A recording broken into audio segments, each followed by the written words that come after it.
Three, two, one. Good morning, good afternoon, or good evening, depending where you're at in the U.S. and around the world. Thanks for joining us today. We have another great show for you. I'm your host, Pete Caliendo. Yes, Caliendo. And today's show is sponsored by my favorite espresso, Lily Espresso from Italy. Only the best coffee in the world. Not really a sponsor, but I love the coffee. So I'm going to have a shot for you on the show, because I got to rock and roll. Don't forget, before we start, check it out. Subscribe to Peter Caliendo on YouTube. That's all I ask. If you can do that for us, that gets the show out. We really appreciate it. We got 90 plus shows, going to close to 100 on there. And you can check them all out. And if you subscribe, you'll get an update on all the shows that come up. Don't forget, the audio also goes on baseballoutsidethebox.com and our Twitter at Baseball Out. Thanks, everybody. Appreciate joining us. Why did I have that espresso? Because my good friend, a great friend, Chris Carminucci, another good Italian, is going to join us on the show, and he is the the Diamondbacks scout. He's the actual major league scout for the Diamondbacks. He's managed independent ball for many years. Hey, listen, this guy's got more rings than anybody in professional baseball. He's going to tell us how many. It's incredible. I think it's actually more than you can put on your hands. Great baseball man. He is on the ISG Baseball Advisory Board. He's also a speaker for ISG, been all over for us. Just recently, a AFIDE conference in Cuba. We're going to talk about that. He's one of my favorite friends. He's outstanding. Let me welcome my good paisano, Italian-American, Chris Carminucci. Come sta?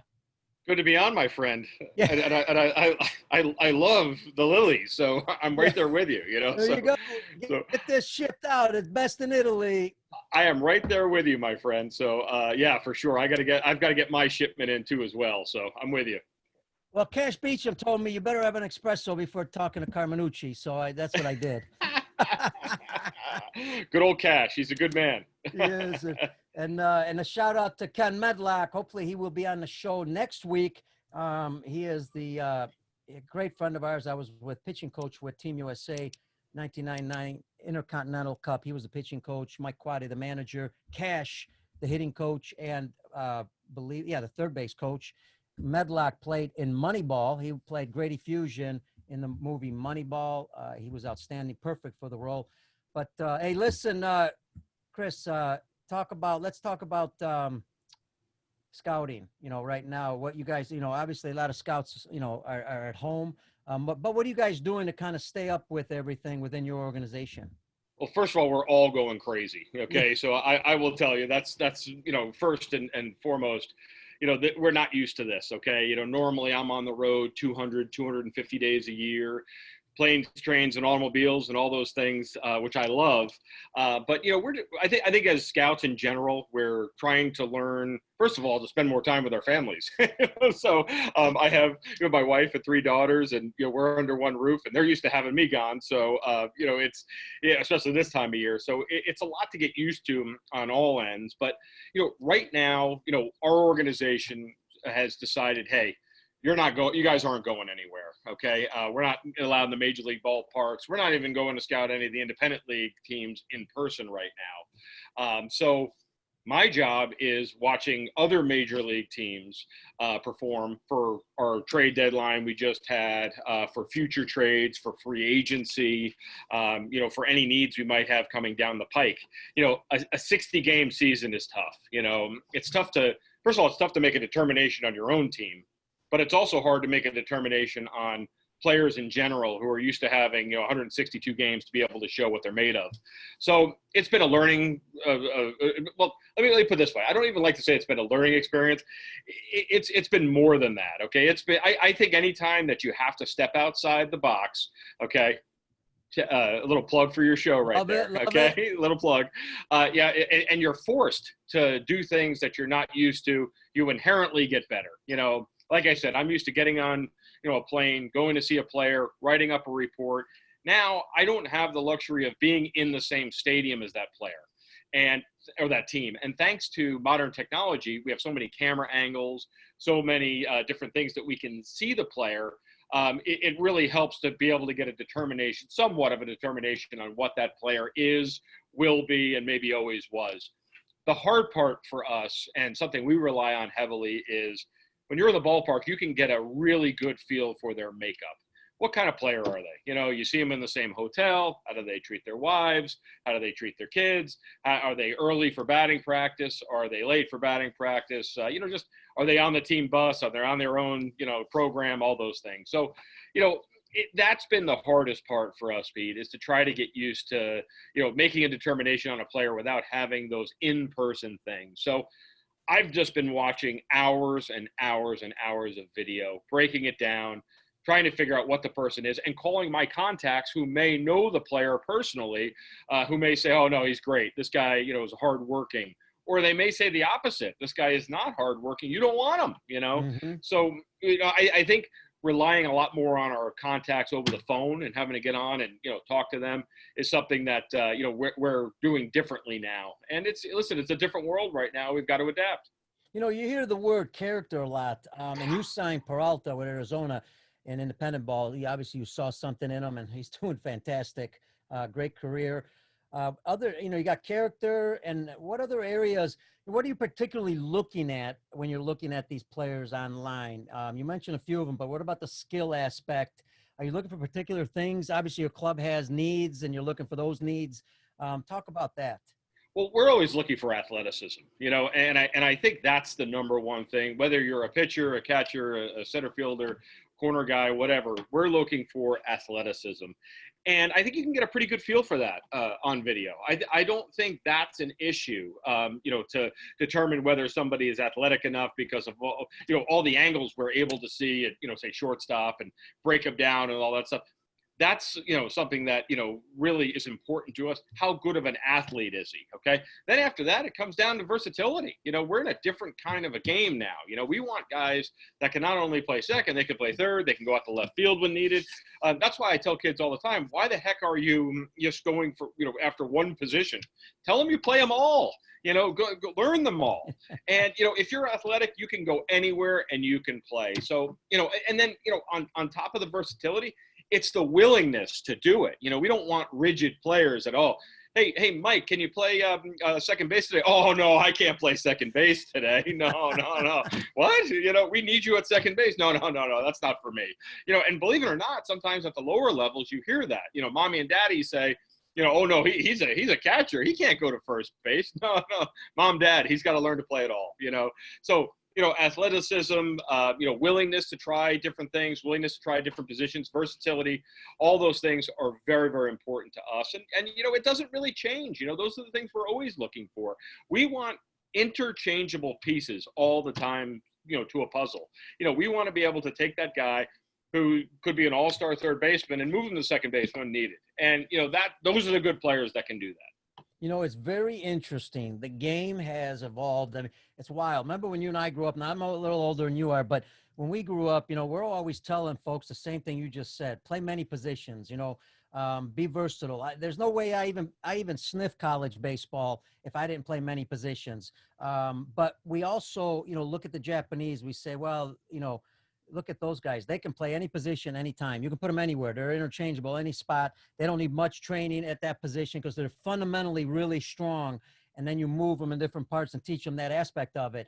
The fundamentals are the fundamentals. That's what people don't realize, you know? Yeah, and I want you to talk about two things. The athleticism part, because we harp on this on the show, and I want everybody to, you know, hear it from different individuals, not just scouts, managers, coaches, pro guys, athletic people, but that is multi-sport athletes.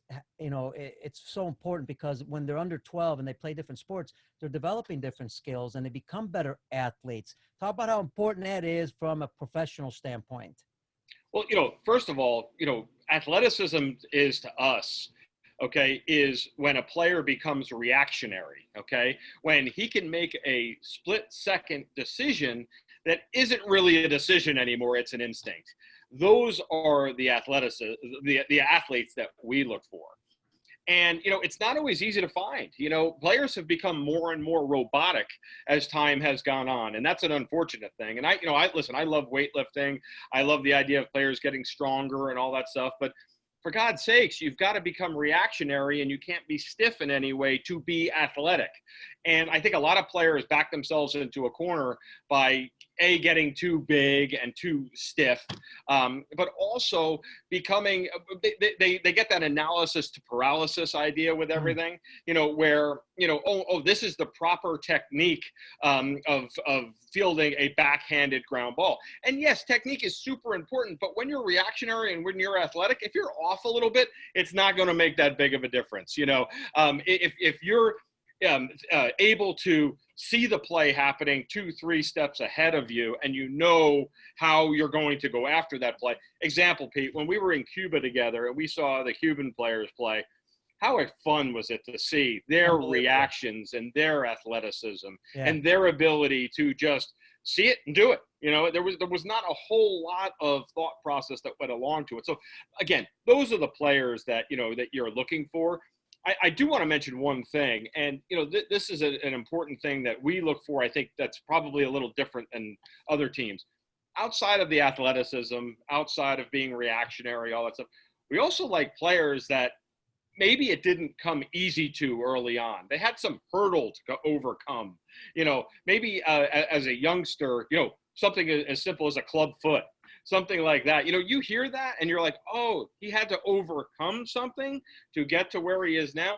So typically with those players that had to overcome something, they're not going to be upset when, things don't go their way, because, baseball mirrors life, and how often does life not go our way? How often do we have those tough days? You have them all the time in baseball, game of failure. So we also like those players that, on top of everything I mentioned, that are able to overcome some obstacles and, fix things that are broken and be able to be the best that they can be. Great point, because I've brought up on the show many times, and I know, sometimes you don't want to label young people where they come from or everything. But if you look at Cuba, you look at the Dominican Republic, how they grow up, the obstacles they have to go through, the fields they have to play on, the uncomfortable situations, not only baseball, but if you look at some of the best athletes in the world at the Olympic level, where they come from and where they train, they don't have the best equipment. They don't have the best field. Contrary, they have the worst sometimes, and they overcome a lot. And that's what you're talking about.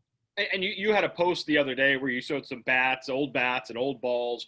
I loved it. I was, thinking to myself, this is perfect, because, every kid now, what do? They get a new bat every 6 months. They feel that, it's the equipment that's going to make me. Well, how about these kids that are out there with a sock and a rock inside of it and a broom handle, and listen, I'll be the first to tell you, I'm not as old school as many people are with things, but I am old school when it comes to a good craftsman doesn't blame his tools. Okay. So for God's sakes, it's not the bat's fault. Find the barrel on anything and you're going to be able to hit it far, that reminds me, we brought our team Dominican Republic. We bring them every year, bring them to Cuba. And, we've got, and I'm not going to mention any names, but we had one of our players hitting, and went back in the dugout, and his dad happened to be walking by the fence and said to his son something about, sounds like the bat's dead. Well, at the same time, this 13-year-old Dominican kid comes up with a bat looked like Abraham Lincoln was using, and he hits a freaking double in the gap with this bat. Had nothing to do with the bat. It had to do simply with training. Maybe we spend more time working out. Here's what I want to ask you, and you could add to that. Today, riding my bike many days in the last month, as kids were able to get outside a little bit more, what I'm seeing kids play on their own at the park. I've seen it twice so far. That's something that's lacking. We've told coaches, forget your practice, let it go one day, let them play on their own. Because, you talk about instincts. That's how you develop instincts. Absolutely. And even in my neighborhood, Pete, I've seen more and more kids out than ever before. Now that they're kind of able to get out, they had it taken away from them. They weren't allowed out. And what do kids do when you tell them they can't do something? They want to do the opposite, and now I see them all out there. I see them, playing. And Pete, I'm one of these people that doesn't really care what you're playing, when you're not playing baseball. Just let it be athletic. Let it be fun, play basketball, play football, play, any sport that gets you moving around, builds up a sweat, for God. I've seen kids playing pickleball and things like that. Bocce ball, whatever, get out there, have, hand-eye coordination, all those things are so important. And the more you can do, the better. I've always been a big advocate of that. Bocce ball. Hey, shout out to our Italians in Italy. Chris and I were there. We had a great time together. Yes, it was awesome.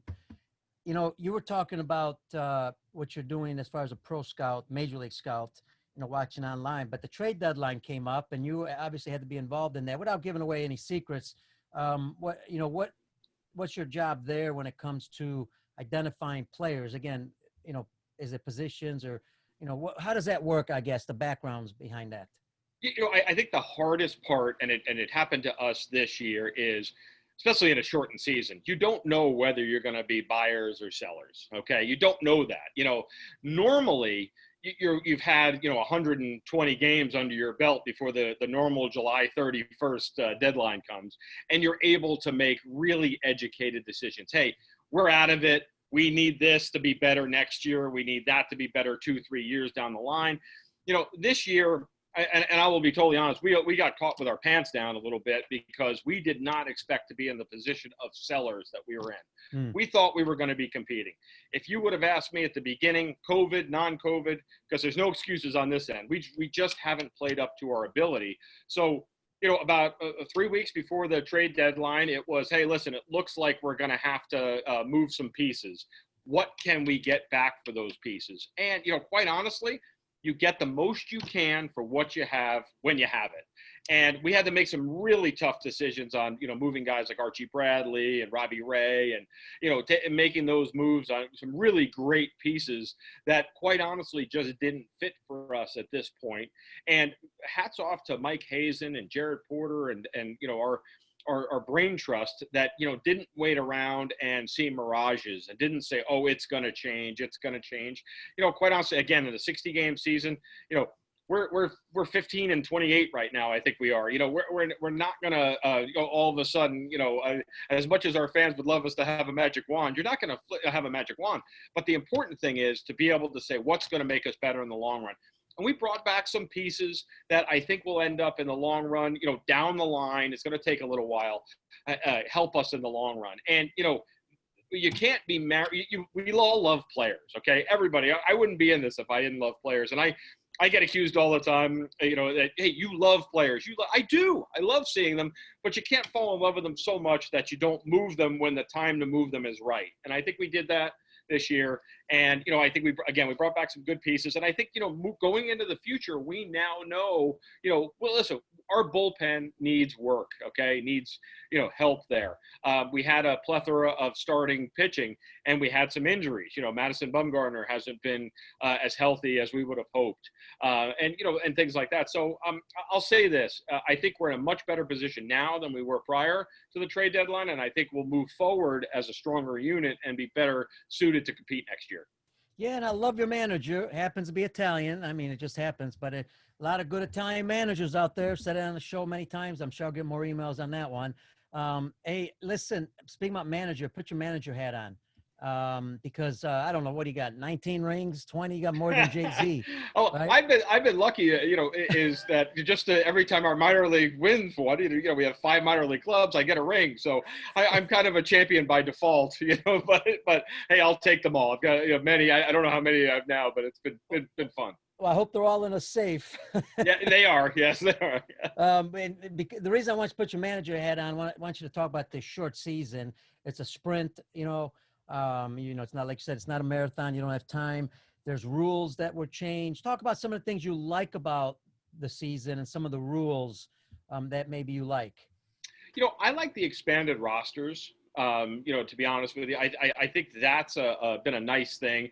Just to I don't think it's always beneficial to have your shortstop come in and pitch. You know what I mean? When even though I do like versatility, I don't like the way the game gets perceived when you're having to put a guy in there that's never pitched before just to get through it. We should have enough bullpen arms. You should have enough players on the bench, and I think that also opens it up to have more players on that major league roster making money. You know what I mean? Which I think is a good thing. When you expand that, you have less guys in the minor leagues and more guys at the big league level. Before you go on, speaking about the shift, that's something we didn't bring up. That shift also helps with when you're talking about athletic players, because, all of a sudden I see Chris Bryant with the Cubs at second base trying to flip a double play ball. Athleticism helps in that area. in the shift, it absolutely does. And that's why most teams like us that shift quite a bit, and Tampa like athletic infielders, especially like athleticism everywhere, but when that third baseman has to move over and play shortstop, or that second baseman has to play out behind second base and make that long throw, they've got to be athletic and they've got to be able to make those plays or the shift breaks down, So no, I think it's very, very important. I will tell you a rule that I love is the international tiebreaker, because I've always liked that Yes. rule. I've always enjoyed that. I get flack all the time, from purists. No, I don't like it. Listen, I don't not think traditional. Yeah, I know, and listen, I respect what they say on that end, and they're certainly entitled to their opinions, but I don't think anybody from a fan's perspective wants to sit there for 16, 17, 18 innings, and then it destroys your pitching for the next 3 days. It doesn't help on that end. It really doesn't. I like the excitement of being able to have maybe some small ball played, maybe a bunt here, or the strategy of not bunting because you need to try to score 2. If you're the away team, there's so many different things that you can do there. I've really enjoyed that. I'm not against the 7-inning doubleheaders either. You know what I mean? When you have to do it. When I was a college coach, I coached at St. John's University in New York. That's how we played our doubleheaders. And, listen, whether we like it or not, the time of people sitting through 4 hours of baseball, and when you're playing a doubleheader, sometimes 8, 9 hours of baseball. I don't think that helps anybody, and I don't think anybody wants to do that anymore. So I will tell you is I think that, anything. I don't want to shorten every game to 7 innings, but when you're having a doubleheader, I like the idea of a 7-inning game. I agree with you on all of that, and I'm thinking, as you mentioned, position players pitching. I hate to see that. I'm going to ask you about this, but when you talk about man on second rule, that avoids hopefully having that infielder being a pitcher. When you have the 9-inning doubleheaders, it could avoid that too. Yeah. So all in that. What about the DH? I like the DH because I just don't want to see pitchers hit. Yeah, and I don't think pitchers want to hit either. Yeah. Pitchers want to pitch. And again, I think it adds the possibility of a little more offense to the game, which I think is fan friendly.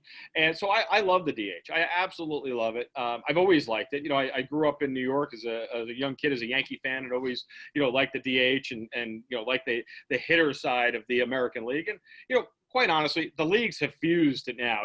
There's all this interleague play and everything else, and to have a DH when you're in an American League ballpark and a pitcher hit when you're in a National League ballpark, make it uniform across the board, in my opinion.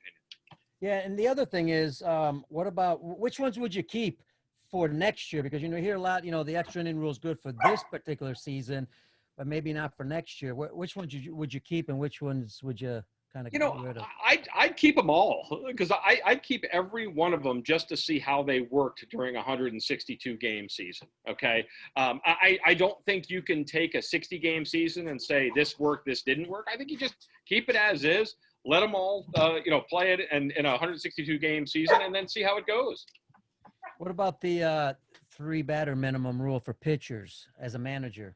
Yeah, you know what? It's hard. I personally, that's the one I was going to bring up that I'm not the biggest fan of, because it does take away from some of the strategic things that a manager wants to do. And Torey Lovello, our manager, is so great. He's thinking 3 steps ahead. But now when you have to have a guy standing there and pitch to 3 batters, and then if he ends an inning, he's got to come back out there. And, it makes guys get up and get down.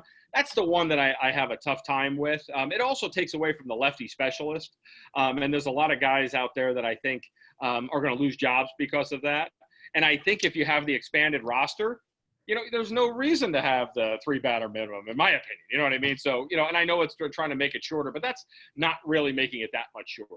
By the way, the one that I love that they changed is, when there's an intentional walk, go to first base. Yeah. Go. I'm all for it. And somebody will say, well, that one time in a million where the pitcher overthrows the catcher. Listen, I don't want to wait around for that. You know what I mean? Let's keep it moving. Yeah, absolutely. And by the way, since you talk about keeping it moving, when you talk about the 3 pitcher rule, the other part is now all of a sudden you're going to have to find pitchers that can pitch to all kinds of hitters. Because like you said, you can't have a specialist. So I think that, and then the other part is if you want to speed up the game, I'm all for instant replay, but that's also slowing down the game. So don't talk about, intentional walks, because you're speeding up the game for sure there, but now all of a sudden you got instant replay. That's going to slow it down. Is there anything we could do to kind of speed up instant replay? I will say this. I think the one thing instant replay has done is just show us how good these umpires are a lot of times. No doubt about it. Because you look at it and they're breaking it down, and I'll be sitting there when I'm in person, and I'll say, oh, he got that wrong. Well, you know what? He got that right. More times than not, they're right. So, Chris, just on that, just to give you an example, just yesterday, 2 days ago, put on Twitter and our Facebook, a play at first base, bang, bang. Okay, folks. And all I asked was, what's the call? 90% of the people on there got it wrong with instant replay. Yeah. And folks, there is no tie goes to the runner. So please don't put that on there. He's either out or he's safe. I get it. Possibly you think there could be a tie, but there is no rule tie goes to the runner. We just want to let you know that. So Chris, that was an great example of what you just talked about. Yeah, no, I mean, listen, those umpires are so good, and they make such split-second decisions. I do like the instant replay for the big games when it comes to maybe a fan leaning over on a home run, like that famous one at Yankee Stadium. When Jeffrey Mayer leaned over and took the home run away, and I forget who the player was standing below. It's like Yeah. So I don't want to see a World Series end on a bad call. And I also look back on, I think it was Anibal Sanchez when he threw the no-hitter, and the umpire just got it wrong. And it was a perfect game, I think. And he called the runner safe when the runner was clearly out. There would have been the ability to make things right. So I don't want to ruin anybody's life either. You know what I mean, by not having the right call made. Mm-hmm. But I do think that and I know that there's a certain amount of times you can, ask for instant replay. I wouldn't mind seeing that shorter. Maybe you get twice a game, once a game, that you can actually ask for it. Otherwise, the umpires have to be the ones that get together and mandate, hey, we didn't get a great look at this. We want to see it again. So I do think maybe they have too many replays altogether, especially in regular season games. That would just be the only thing I would change. Yeah, I just noticed that, they reduced the rule for the manager. He's got 20 seconds. Yeah. Before he had 30 seconds. I don't know if I thought about it. And one of the things I thought was, well, one thing, the umpire, he has to make the call with no video. I think we'd speed it up if the managers just had to make the same decision. They don't get a chance to look at it, in the clubhouse. There's no clubhouse, saves time. Either the manager sees it just like the umpire. The only problem is the umpire is a lot closer sometimes than the manager. So I get it. There's different rules there. Folks, I want you to go to Bill Matthews, Baseball Outside the Box, YouTube, subscribe. Peter Caliendo is the YouTube channel. But Bill Matthews, official score with the Rays, was on a couple days ago. They use instant replay a lot. If you're interested in understanding the official rules, how they rule things on the field, unbelievable. The knowledge they have to have in the game, and that'll make you better also as a player or parent, understanding the rules. Hey, Chris, look, you said it. This is big time money, okay? Especially those close calls. Umpires make a great job. They do an unbelievable job. No doubt about it. I'm with you. But at the same time, there's a lot of close calls, even in the strike zone, that go one way or the other. And one call, yes, folks, can make a difference, especially in the playoffs and World Series. And we're talking about, Chris, a lot of money at stake. And not only a lot of money, players want to win. I don't care what anybody says. They're, they're just in it for the money. Baloney. Watch them when they win a game. Now, they want to win. They love the game. They got passion for the game. So instant replay, not instant replay, electronic strike zone. It's going to happen. Are you in favor? I will say this is, again, I am in favor of it because it will end up, let me say this, I'm in favor of it if the technology is what it needs to be. I'm not quite convinced, having seen it in the Fall League, having seen it some of the Atlantic League, I'm not convinced, that, when a ball bounces and then it comes up into the strike zone, if the guy throws a slider, a 55-foot slider, but it bounces, it goes in the strike zone, and he gets the beep in the ear that was a strike, I don't want to create robots of umpires. So what I would always want to have is the umpire can overrule the technology, because there may be glitches and things like that. But I would be all for it, and I've seen it in action, and it's interesting to watch. It really is. I'll say this: one of the things that I fight with is you don't see managers arguing anymore. You know, Right. you don't see, and we've got to find something to argue with. Wait a second. I know you miss that, especially as a manager on the field, because you've been tossed out more times probably than anybody in the history of the game. No. I've had quite a few, Pete. And you know what? I'd like to say that I've matured in my old age, but I have not. And I still like a good argument with an umpire. I still like the Lou Piniella kicking of the dirt. The Billy, I grew up in New York, Billy Martin, kicking dirt on everybody. I miss that. So we've got to find something to argue about. So I hope we can still find those things to argue about. And by the way, even with an automated strike zone, and even how much I respect umpires and the job they do, I still don't like them. So I still don't want to, go have a beer with them. So that's the way I'm built. And back to the checks to the rules, because I want to get to the umpires for a second from a coaching standpoint. But when that ball hits the ground and it bounces and it goes over the strike zone, I think it should be called a strike. No, I'm just kidding. But, and I say that because if you hit it, it's in play. Yeah. But realistically, here's a rule that I think we need to look at also. I want to get your opinion on. You see this a lot, check swings. Now, look, I umpired 14 years. The ball's coming 100 miles an hour. How am I going to see if that guy swung or did not swing? And I think there should be an appeal to first base.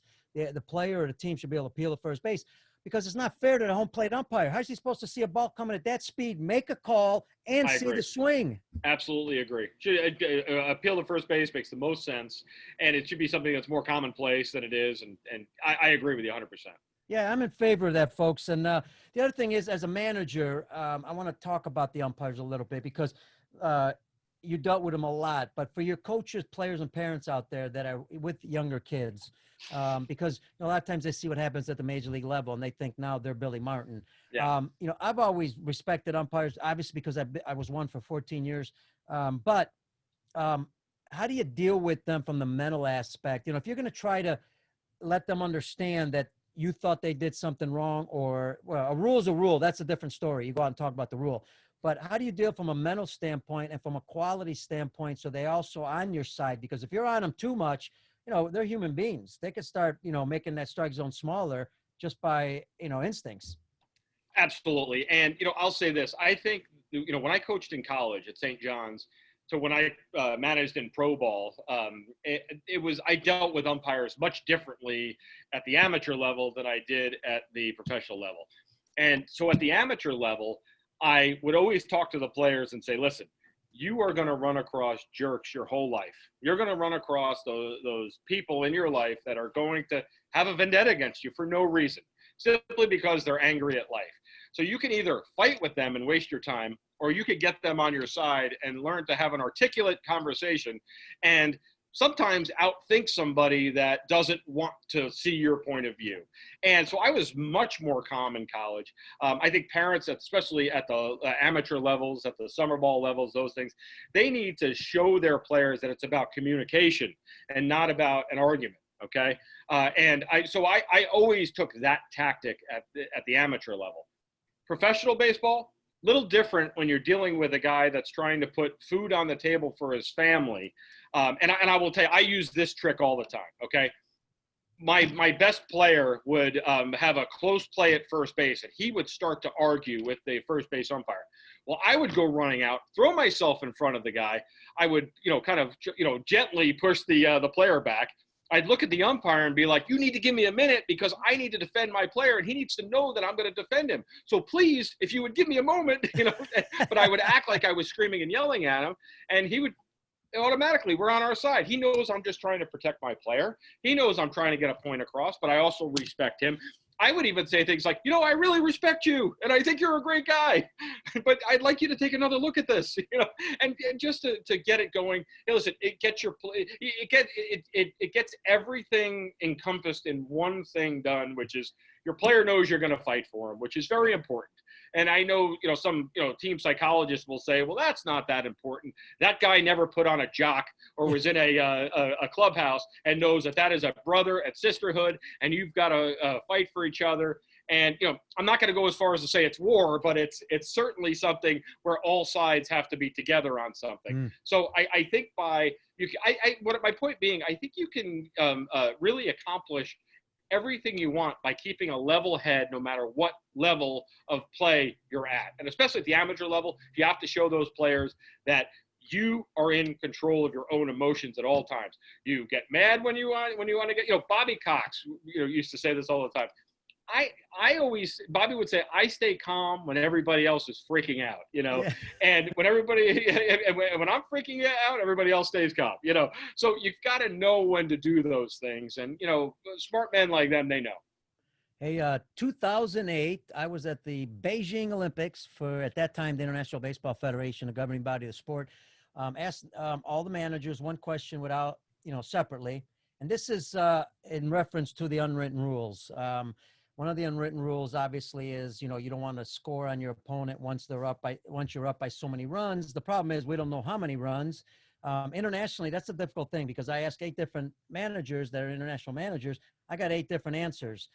Gordy Gillespie, rest in peace, one of the best college coaches in the country, always said, look, if I got to stop scoring with aluminum bats, especially, and I've lost games down 10, up 10, then let's just stop the game. If we're up by that much, why continue? So I guess I'm in the camp, and I may be in a small camp. I'm in the camp that, look, you just got to play the darn game. And if you can't feel the bunt, that's your fault. If you can't get a guy out and pitch, that's not our fault. That's your fault. So I guess there are some areas that maybe you want to be respectful in some ways, but where do you draw the line in this?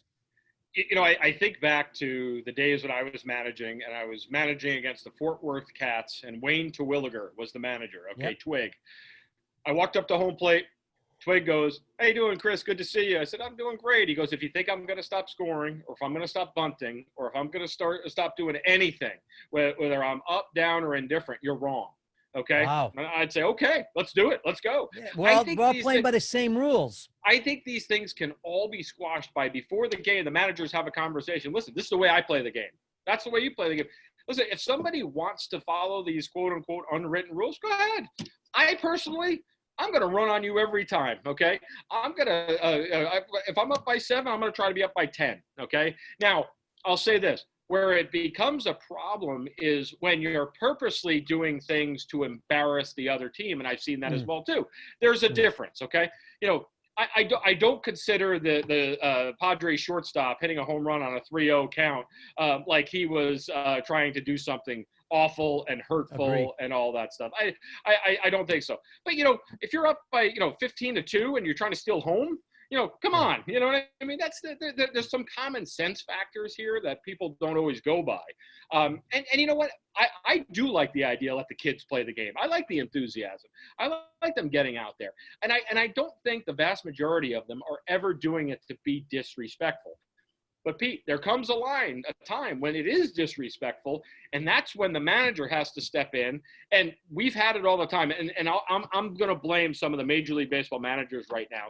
They're not communicating with each other. Okay. So for instance, players steal second base up by 15 runs. Okay. Why the heck isn't that manager?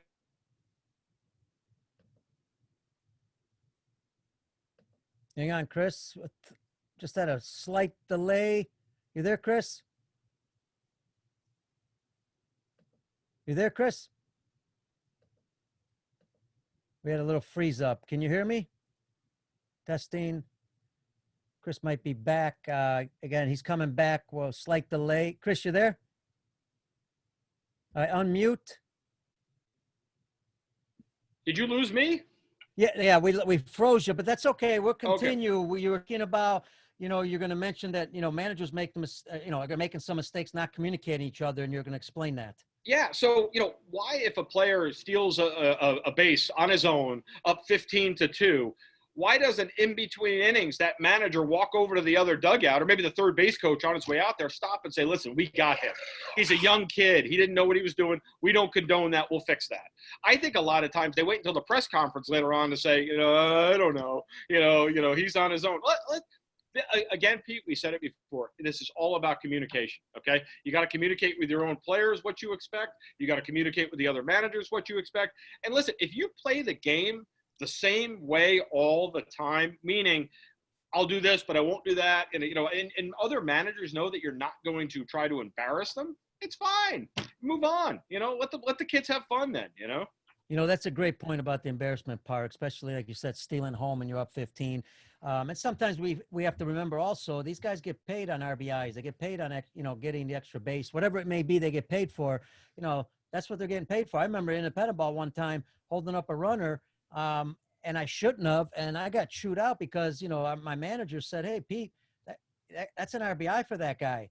Pete, He should have scored. I had the same thing. I had, and I will tell you because I'm Cash Beecham's hitting coach in Bangor, Maine. Cash and I go way back. Experience, yeah. And Cash is my brother, just like you are, and I love him to death.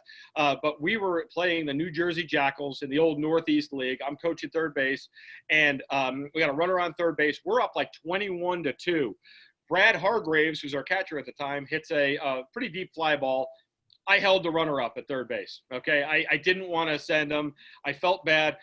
And in part, if you remember, the third base box was right next to the home dugout of the Jackals. Yeah. And in that dugout was Joe Calipietra, who's a dear friend of mine as well, too. And I know you know him well.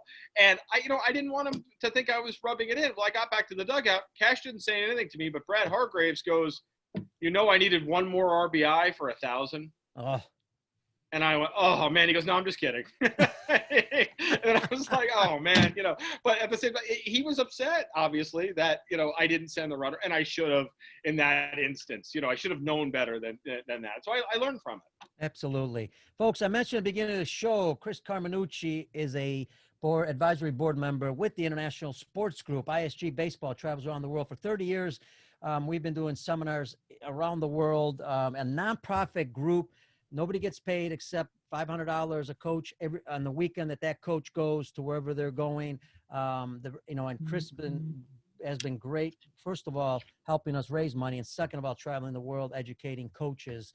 So, Chris, I want to jump back a little bit on the Cuba experience. I know you and I have been in Vancouver, Czech Republic, a bunch of Italy, a bunch of other places. But I want to jump to Cuba because, I love Cuban baseball just like you do, what you've seen and everything. You went to the AFIDE conference on behalf of ISG, along with the great Reggie Smith and Ryan Harrison from Slow the Game Down, the best vision person in the world. Talk about a little bit about ISG experience, and also let's get into the Cuba one. Well, first of all, ISG, obviously I'm a huge fan. I mean, the things that you guys have been doing for so many years to bring baseball to so many different parts of the globe is amazing to me. And, fellowship through baseball to me is the most important thing out of what we do. And, we go to places where a lot of times they don't have what we have. A lot of times they don't have the information that we have at our fingertips, and we're able to bring it there. And Pete, this, what inevitably happens, we become friends with these people. We become brothers with these people. We talk about, current events and life. And, we have our struggles in this country. Well, they have their struggles in their country. And I will tell you this, Pete, every time I come back from an event, I say, thank God I'm an American. Thank God I am an American. And that I am able to help out other places, other countries. But thank God I have everything that we have here. We have the great people that we get to be a part of. And, I've been to Japan a million times, okay? And I love, and I know you do too, we love Japanese baseball, the way they play it, the way they do it, the respect they have for the game. And I have always said this, I could spend a prolonged amount of time in Tokyo, especially, okay? I love it there. But I always say when I get back to the US, thank God I'm an American, because the things that we have, it's better than anywhere else. And that's not a put down to everywhere else. It's just how lucky we are, Mm-hmm. Pete, am I frozen? Am I good? Okay, gotcha. Okay, we froze for a second. Sorry. Sometimes when you're Italian, so once your hands start moving, if you're using wireless, they might freeze up a little bit. Tie your hands behind your back. That's gonna be tougher. I will. I'm tired. But okay, so when we went to Cuba, first of all, I didn't know what to expect. Okay. And, you hear these things about Cuba. Well, they're bugging you. They're listening to every conversation. And maybe they were, but then you realize that you're just talking about baseball. Yeah. You're just talking about, I certainly don't know the mathematical equation for an atomic bomb or anything like that. So please, I'm glad that they welcomed us the way they did. Pete, one of the things I will never forget is when they gave us that beautiful sculpted hand award at the end. I have mine in my office. I see yours right there. Right there. Yeah, look at that, baby. I cherish that because here are people that they really don't have much, okay? But they want more, okay? They want more knowledge. They're willing to do whatever it takes to obtain that knowledge. And I love that. I really do. The kinship we had with them, well, I'll say it's always been special everywhere we've gone, was really, really special down there. I mean, everybody was all for creating a universal language of baseball for each other to share in and each other to help us. I still keep in touch with everybody through, emails and all that stuff. And, I'm sure the government's listening to that too, but that's okay. There you go. You'll be called in pretty soon by our government. Hey, folks, just so you know, the AFIDE conference 2021 will take place. Email me, caliendo19@gmail.com. If you're interested as a coach, player, if you're interested in going to the conference and listening to the different speakers, just let us know because it will be a great conference. Also, shout out to Jesus Barroso, our good friend, the director of coaching in Cuba, and the Cuban Baseball Federation. They've always been great hosts, great people. We try to just support them in baseball. And as you mentioned, Chris, what they're looking for is they're looking for more information, more technology, more things, to learn because they just keep getting better. They're looking for that edge all the time. What's amazing about them, and not many people know this, there's only 60,000 baseball players in Cuba. Look at the players that they're developing for MLB. There's a lot more to come, but the young players are developing. What do you think some of the things that they do possibly, are helping them become good MLB players? Van Schley and I were talking about this the other day, and I've got to bring up Van because without Van, we wouldn't, have been to a lot of these places. Van, for those of you, most people know Van. He's famous in the baseball world, but Van has funded and gotten behind everything ISG has done and everything I've done and you've done for many, many years. So, I think the big thing that we took away from it is they teach the players, the things they need to learn, and then they let them go play. Okay. And I think that's something that we don't necessarily always do here in the States. I think we teach our players something and then we monitor every movement they make afterwards. So again, because this drives me crazy. Players sometimes get a little robotic when they're thinking about every little movement and am I technically sound? You know what? A lot of the Cuban baseball players, you would say, are not necessarily technically always sound. But they're great athletes, okay? And they've done it so many times that what they do works, okay?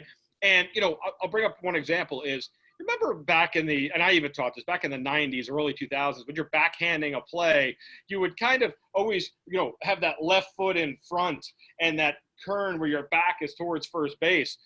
And then they started more of the rounding off and then throwing even a little bit almost flat-footed, but in a more athletic position to where their shoulders were more square and they were able to get to the ball and then through the ball quicker.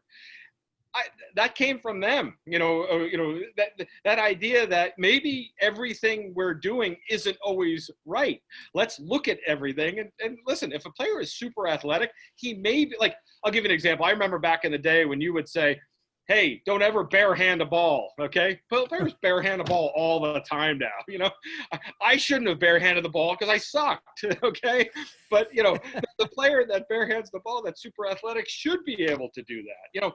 I had the great opportunity of seeing Luis Robert play at a very young age. At 17 years old, he played in the Can-Am League when the Can-Am League was playing the Cuban national team. So I would go scout Luis, and you knew he was going to be tremendous, okay? He's got all the tools, but when I saw him, the one tool he didn't have, he had no arm, okay? He couldn't throw. It was this awkward throwing motion. And I remember talking to the manager of the Cuban team, and I said, "Are you guys doing anything with it?" He goes, "No." He goes, "He'll get it." Yeah. And I said, are you doing any drills? He goes, "Yeah, they play catch. They play catch." And I remember thinking to myself, really? Okay. Well, you know what? I just scouted the White Sox. Luis has a cannon, okay, Yeah. for an arm, He's got a okay, cannon. and everything else is right there. So, it just makes you think, hey, how about letting the kids play a little bit, giving them the forum to be able to play as many games as they want, okay, and as much as they want, and that's what they do really, really well. Yeah, and you notice in the major leagues, whether you got Abreu, Luis, whether you got, Puig, or whoever it may be, they come up a little older and they're more mature and they play the game better because, they can hit the ball the other way. You don't have to teach them that as well. They're just fun to watch play. They love the game, the passion, obviously. And folks, remember, I've said that 1,000 times. I know you're going to send me emails on this, but they practice more than they play, folks, especially at the younger levels. That's why they're as good as they are, because they practice a lot. And that, of course, they play a lot of games because they play all year round. But remember, at the younger levels, practice more than you play. And then as you get older, change that pyramid to obviously playing a little bit more.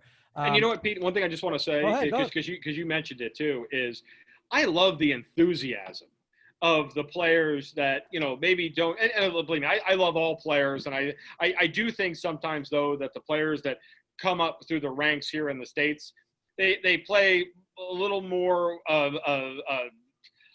that's the word I'm looking at, a little bit more tight. Okay, they're not having fun. You see a Cuban player, a Dominican player, they're smiling, they're happy to be there, they're laughing, they're joking. I want to see more of that. Okay, I want to see a lot more of that. It's the one part that I love about when I'm over in Japan and I'm covering the NPB and I see them, and they don't laugh or smile much, but when that one guy does, everybody else got I love it because, listen, it's a kid's game. It's fun. It's inherent. I'd go be a stockbroker if I didn't want to have fun. You know what I mean? So this is fun. This is fun. We should be enjoying ourselves. And interesting you say that because, going around the world, especially in the international competition with the national teams, I always said, and Team USA does a great job, obviously. They do. But every time I went in their dugout or clubhouse, man, it was like a moratorium. Like a funeral, and then you go to a Cuban dugout and they're all having a good time, and yet they can still compete. I guess it's two different philosophies, or it's a manager's philosophy. Now you spoke, and you could talk about what I just mentioned also, but you spoke at the clinic about scouting. Was there anything, in AFIDE, and I want to give a shout out before we continue. Chris mentioned that Van, a great friend of ours, because of Chris, he's the chairman of our ISG advisory board, and obviously helps raise money also. Van was with you in Cuba. You talked on scouting. What was some of the areas the Cubans were real interested in afterwards? Like once you started talking, what were they interested in understanding? Because remember, they're also can be a little hesitant about scouts because, they don't want their players taken right away. Yeah, that was actually a big part of it. A lot of them wanted to know if I got a bonus if I signed it. I was like, no bonus. But no, they wanted to know, the process of what we look for, and like I went into before, the athleticism, the tools, the things like that.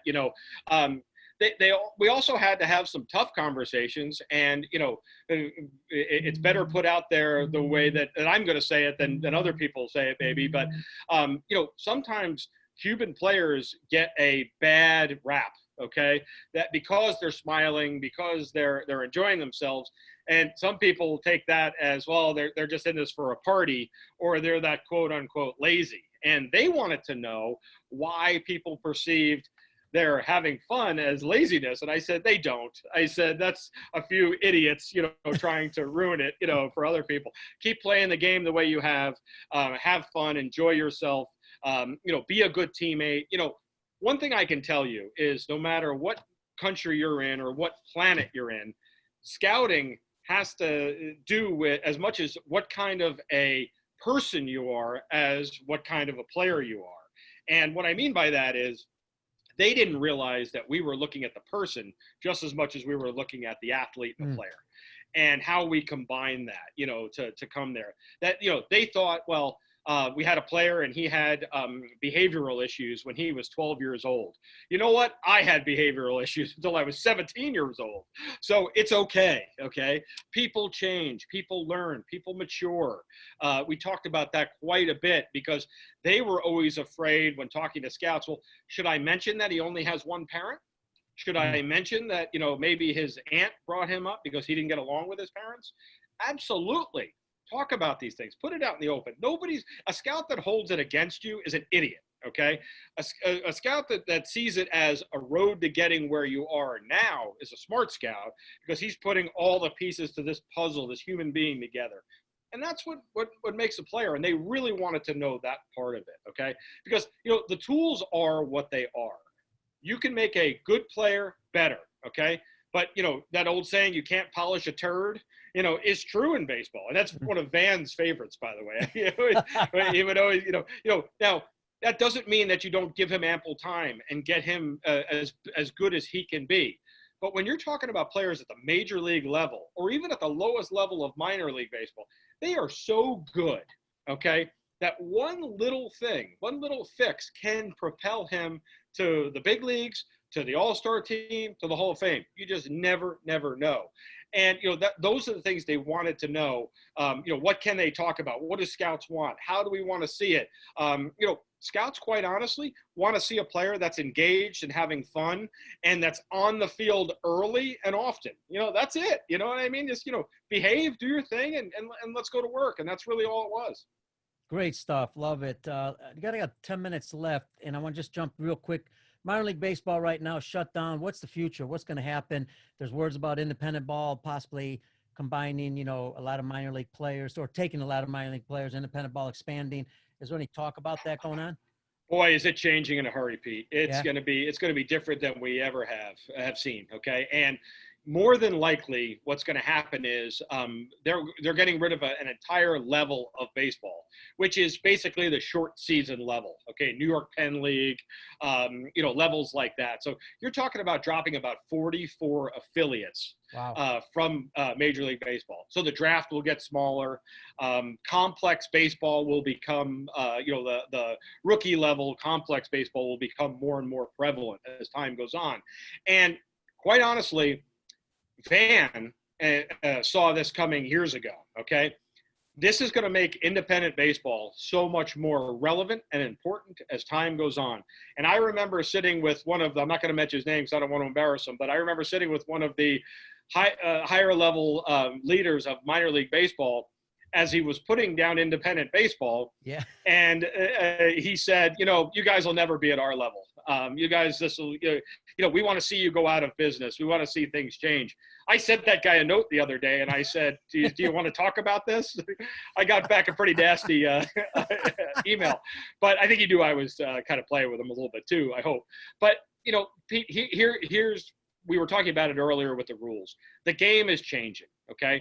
As long as we keep the sanctity of baseball, I do think we had way too many affiliates personally, okay? I think there were way too many teams out there on top of each other. You look at a state like New Jersey, there was a team every 4 miles. You know, you can only have so many fans and so much support. I think contracting the amount of teams you have and filling those teams with actual players that are going to make it to the big leagues is super valuable. And now the independent leagues will take on the brunt of those players that don't get drafted out of college. And you know what? That's a good thing, because now these players will have to learn in a professional environment how to be able to get to that next level. So I think this is a good thing. Again, I think this is all going to end up helping the game. And I'm very sad for those 44 markets that are going to lose teams. That's not what I'd want to see. And I know those markets are upset. And they have every right to be. But I think in the long run, the game is going to be better because now you're going to fill the teams that are left with better players who have a chance to get to the big leagues. Yeah, you know what? I agree with you. I mean, basically what we're doing is we're shifting the cost to independent ball for all those clubs. And folks, maybe some of those 44 affiliates might be independent teams because they got stadiums.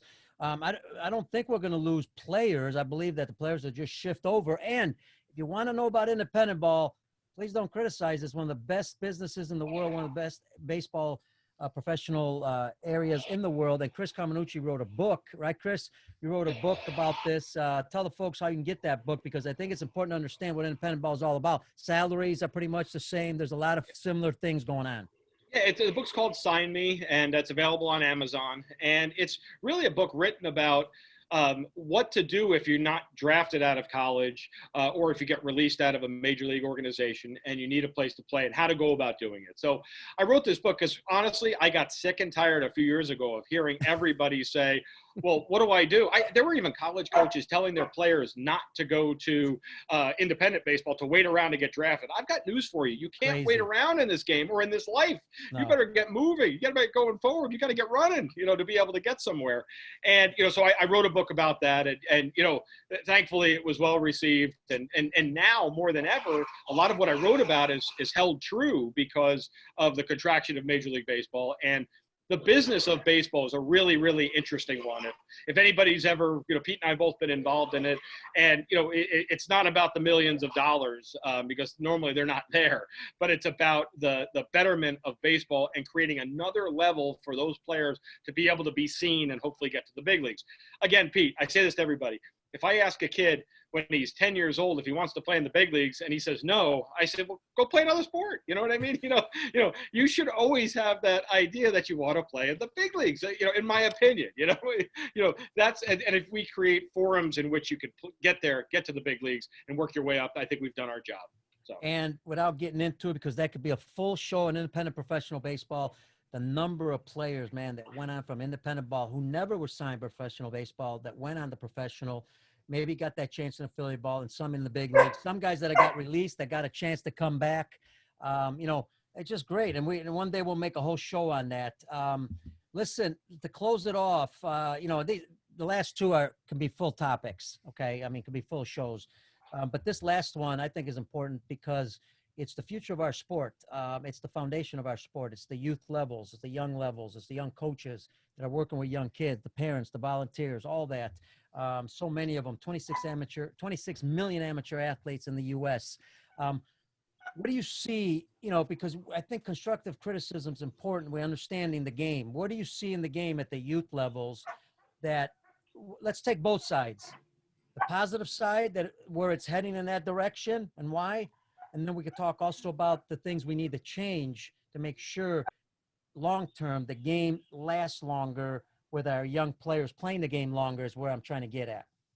I think the positive side of it, Pete, is that, more and more parents are getting involved in learning the game and going to your seminars and going to, whether it be the college baseball meetings or the American Baseball Coaches Association meetings. People want to get educated and become better. I think that's the positive. I really, really do.